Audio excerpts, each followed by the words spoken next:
Connor didn't walk into that interview expecting miracles. He walked in expecting to survive. His daughter needed new school shoes. The heating in their apartment had been broken for 2 weeks. And the last 3 jobs he had applied for never called back. So when he sat down across from the hiring panel at Mercer Lane, one of the city's most respected firms, he kept his hands steady and his voice calm. He had practiced that calm for years. Single fathers don't get to fall apart. He answered every question with quiet precision. He was not the most polished candidate in that waiting room, but he was the most honest one. And somewhere in the building above him, Taylor Mercer, CEO, founder, and the woman who had built that company from nothing was reviewing his file. She paused on his name. Something about it felt familiar, like a word you've heard before but can't quite remember where. She approved the hire without a second thought. She would regret that moment of hesitation later. Connor arrived early on his first day. That was the kind of man he was. He believed that showing up early said everything about a person that a resume never could. Said, "I respect your time. I am ready. I will not let you down." He wore his best shirt, the navy one with the small iron mark near the second button that he hoped no one would notice. He had ironed it 3 times the night before while his daughter, Lily, sat on the kitchen counter eating cereal and telling him he looked like a superhero. He had laughed at that, but after she went to sleep, he stood at her bedroom door for a long time, just watching her breathe. She was 7 years old and she thought her dad was a superhero. He could not afford to be anything less than that. Not today. Not ever. So he straightened his collar, picked up his bag, and walked out into the cold morning like a man carrying the weight of something precious. The Mercer Lane offices were on the 14th floor of a glass building downtown. When Connor stepped out of the elevator, the first thing he noticed was the light. It poured through the floor-to-ceiling windows and landed on everything. The desks, the plants, the polished floors. Like the whole place had been designed to feel important. He stood there for just a second longer than he should have. Then someone called his name, handed him a badge, and showed him to his desk. It was a good desk, near the window, with a clean view of the city below. Connor set down his bag and placed 3 things on the surface. A small succulent plant that Lily had picked out for him at the grocery store. A folded sticky note in her handwriting that said, "Dad, you got this," in purple crayon. And a photograph, small, slightly worn at the corners, kept inside a plain wooden frame that he had bought years ago from a thrift store for $2. He placed it carefully beside his monitor and didn't look at it again. He already knew what it held. He didn't need to look. Taylor Mercer did not make a habit of greeting new hires. She had a company to run. 38 employees.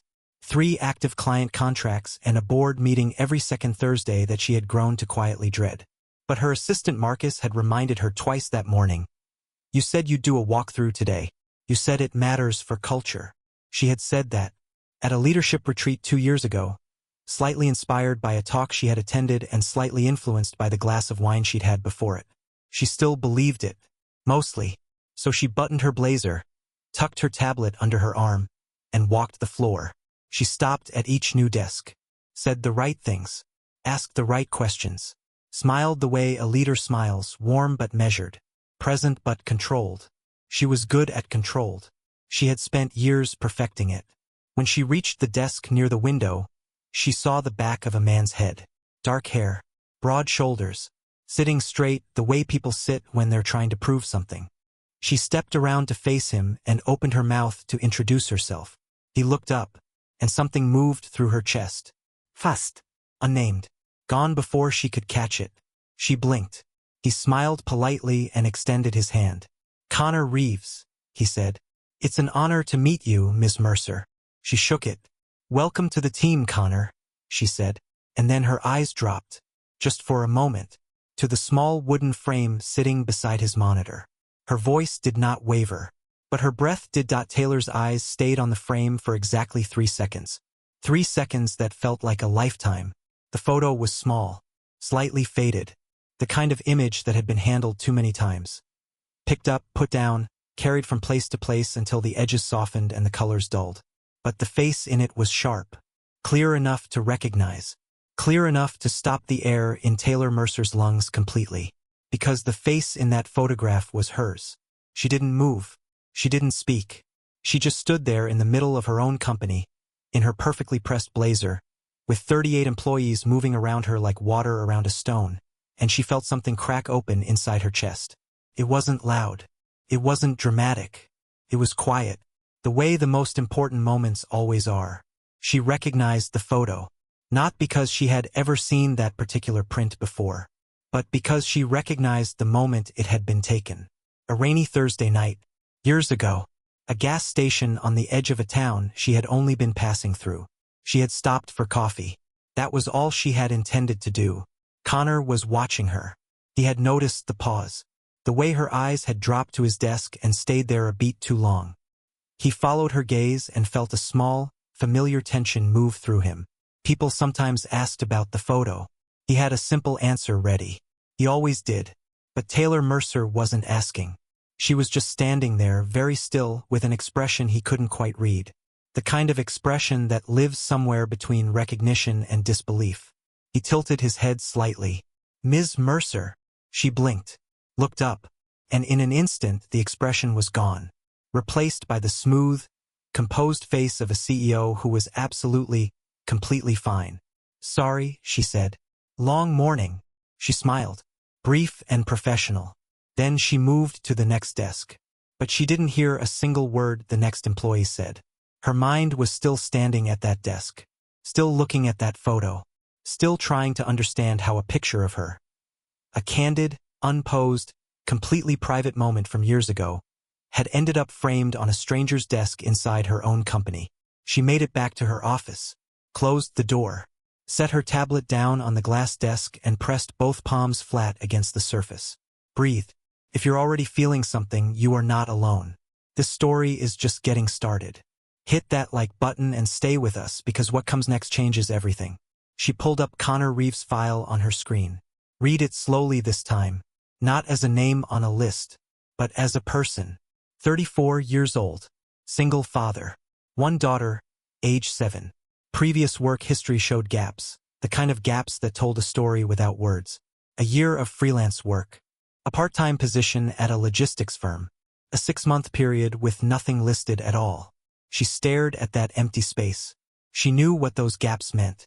She had lived through her own version of them once, before the company, before the success, before she had learned to build walls high enough that nothing unexpected could get in. And now something unexpected was sitting 20 feet from her office door, framed in cheap wood, worn at the edges, kept like something sacred. She closed the file, opened it again, looked at his name one more time. Connor Reeves. She still didn't remember his face. But she was beginning to remember that night that it was Marcus who finally said something. Her assistant had known Taylor for 6 years. Long enough to read the difference between her "I'm busy" silence and her "something is wrong" silence. That afternoon it was definitely the second one. He knocked once, stepped inside, and set a coffee on her desk without being asked. She looked up. "The new hire," she said. "Connor Reeves. Has he settled in?" Marcus nodded slowly. "Seems like it. Quiet guy. Focused. The team likes him already." Taylor wrapped both hands around the coffee cup. "Good," she said. "That's good." Marcus waited, because Taylor Mercer never asked about individual employees on their first day. She believed in systems, not micromanagement. She had said that at the same retreat where she had talked about culture walkthroughs. But he didn't point that out. He just nodded and left. 3 days passed. Connor kept his head down and did his work well. He arrived early, stayed focused, asked smart questions, and never overstepped. His team lead had already flagged him as someone to watch, in the best possible way. He called Lily every day at lunch. She always answered on the first ring. She would tell him about her day in the breathless, slightly chaotic way that 7-year-olds tell stories. Jumping between her teacher, her best friend, what she had for snack, and a cloud she had seen that looked exactly like a dragon. He listened to every word, every single one, because those 12 minutes in the middle of the day were the reason all the other minutes existed. On the 4th day, Taylor walked past his desk again. She told herself it was coincidental. It was not coincidental. She slowed her pace just enough to glance over. He was on the phone, leaning back slightly in his chair, one hand pressed over his eyes the way people do when they're trying to hold themselves together. His voice was low. She caught only fragments. "I know, baby. I know.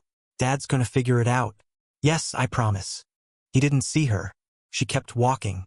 But she carried those fragments with her for the rest of the afternoon like small stones in her pocket. That evening, she stayed late. The office emptied around her the way it always did, gradually, then all at once. The lights dimmed in the open workspace. The city outside the windows shifted from gold to gray to the quiet dark blue of a night settling in. She was reviewing contracts when she heard footsteps. She looked up. Connor stood in the doorway of the main workspace, his bag over one shoulder, his jacket in his hand. He had clearly not expected anyone to still be there.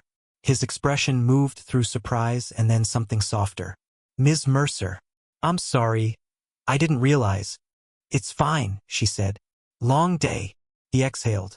A quiet, tired sound that carried more honesty than he probably intended.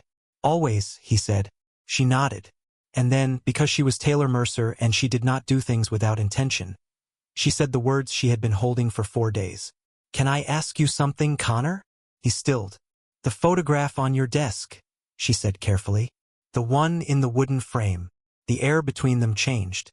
She watched something move across his face. Not guilt. Not embarrassment. Something much quieter than that. Something that looked almost like relief. Like a man who had been waiting a long time for someone to finally ask. He set his bag down, pulled out the chair across from her desk, and sat down like a man who was finally ready to tell the truth. Connor folded his hands on the desk. He looked at them for a moment, like he was choosing his words the way you choose steps across unstable ground. Carefully, one at a time. Then he looked up at her. About 4 years ago, he said. I was driving through a town about 2 hours from here. It was late, maybe 11:30 at night. Taylor didn't move. She just listened. Lily was in the back seat. She was 3 at the time. Asleep. He paused. Her mother had left 6 months before that. No warning. No note. Just gone. The word landed in the room like something heavy. I was trying to hold everything together. Working 2 jobs. Running on maybe 4 hours of sleep a night. And that evening I had pushed too hard. Driven too far. And I ran out of gas on the side of a road I didn't know. Taylor felt something tighten in her throat. She recognized this story. Not all of it. Not the details. But she recognized the shape of it. The way desperation has a specific shape when you see it up close. Lily woke up, Connor continued. Started crying. And I had nothing. No gas. Almost no money. My phone was at 4% battery. And I'm sitting on the side of this dark road with my 3-year-old daughter crying in the back seat and I just... He stopped, pressed his lips together. I just sat there for a minute, with my head against the steering wheel, because I didn't know what else to do. If this story is already reaching something inside you, you are exactly where you're supposed to be. Subscribe and keep watching, because this is the moment everything starts to make sense. He cleared his throat. There was a gas station about half a mile up the road. I unbuckled Lily, wrapped her in her blanket, and carried her. She had stopped crying by then. She was looking up at the sky and pointing at stars like we were just out for a walk. His voice softened, the way it always did when he talked about her. When we got to the station, there was a woman inside. She was getting coffee. She took one look at us. Me, soaking wet from the rain, carrying a sleepy toddler in a dinosaur blanket, and she didn't ask questions. He paused. She just acted. Taylor's hands were very still in her lap now. She bought a gas canister, filled it herself, walked back to the car with us, helped me pour it in, made sure the car started. Connor's jaw tightened, not with anger, but with the effort of holding back something much bigger. And when I tried to pay her back, she wouldn't take anything. She looked at Lily, and she smiled.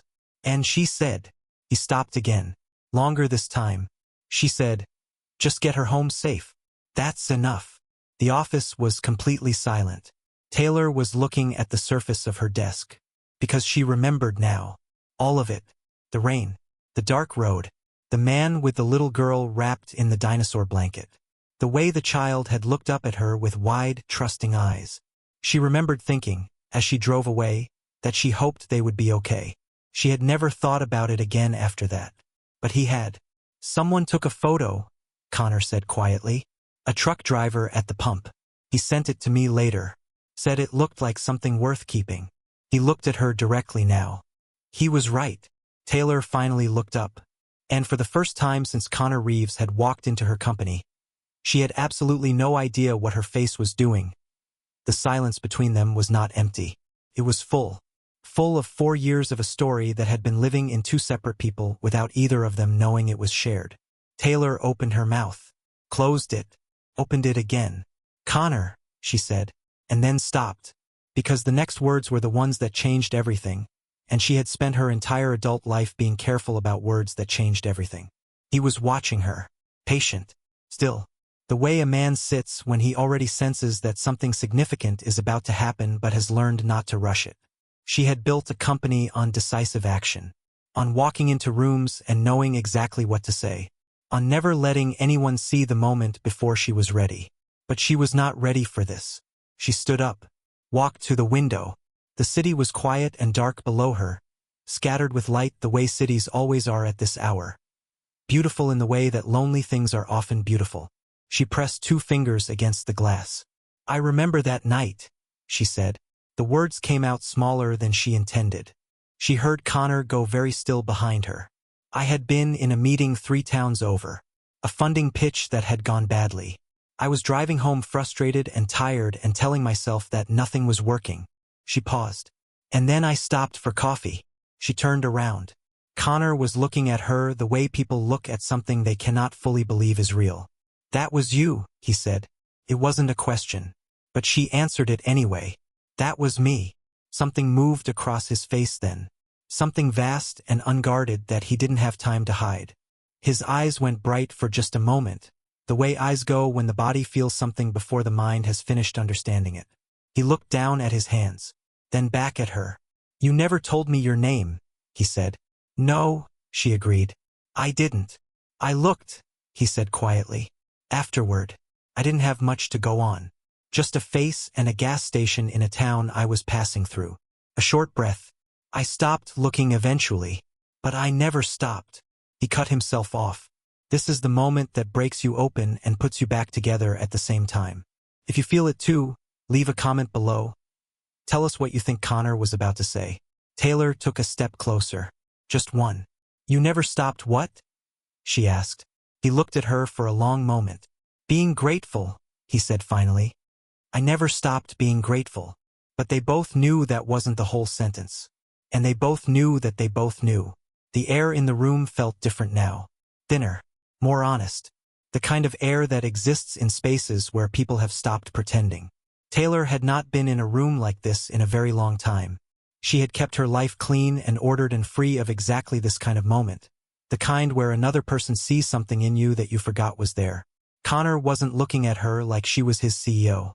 He wasn't looking at her like she was powerful or intimidating or untouchable. He was looking at her the way he had probably looked at that photograph for 4 years. Like she was something worth keeping. And that was the thing that broke her composure completely. Not loudly. Not with tears or raised voices or any of the dramatic things that breaking usually looks like. Just a single, quiet crack. Right down the center of every wall she had ever built. "Connor," she said. Her voice was different now. Lower. Real. "I owe you an apology." He frowned slightly. "For what?" "For not remembering sooner," she said. "You carried that night for 4 years. And I forgot it before I even got home." The honesty of that sentence cost her something. She could feel it leaving her. Connor was quiet for a moment. Then, very softly, he said, "You gave a stranger a way home. You didn't know me memory. You already gave me enough."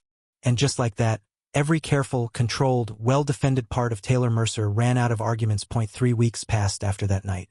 And everything was different. Not loudly. Not in ways that the rest of the office could point to or name. But in the small, specific ways that matter more than the obvious ones. Connor still arrived early. Taylor still stayed late.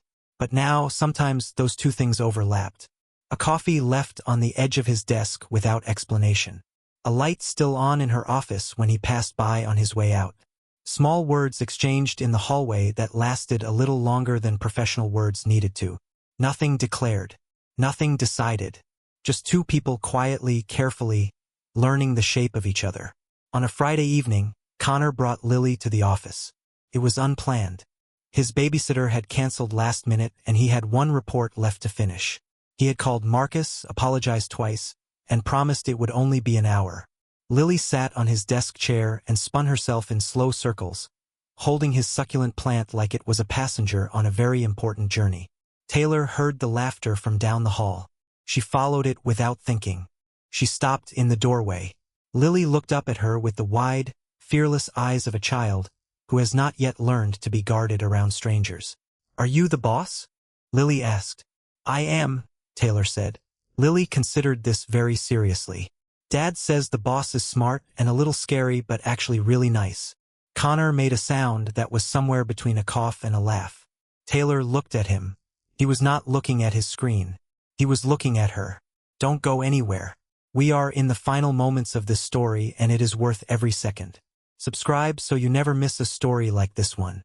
She stepped into the room, crouched down to Lily's level. "He said that." Lily nodded very seriously. "He also says your office has the best view in the whole building." "He's been in my office twice," Taylor said. "He knows," Lily said simply.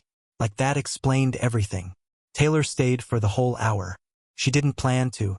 She had contracts waiting and emails unread and approximately 14 reasons to return to her office. But Lily was telling a story about the dragon-shaped cloud and Connor was watching his daughter with that expression. The one that looked like a man counting his blessings out loud. And Taylor couldn't make herself leave. She didn't want to. That was the thing she finally admitted to herself. Quietly, sitting on the edge of Connor's desk while a 7-year-old explained cloud formations with absolute authority. She didn't want to leave. When the report was finished and Lily had fallen asleep against Connor's shoulder, he stood carefully, her small weight settled against his chest, and looked at Taylor one last time. "Thank you," he said, "for staying."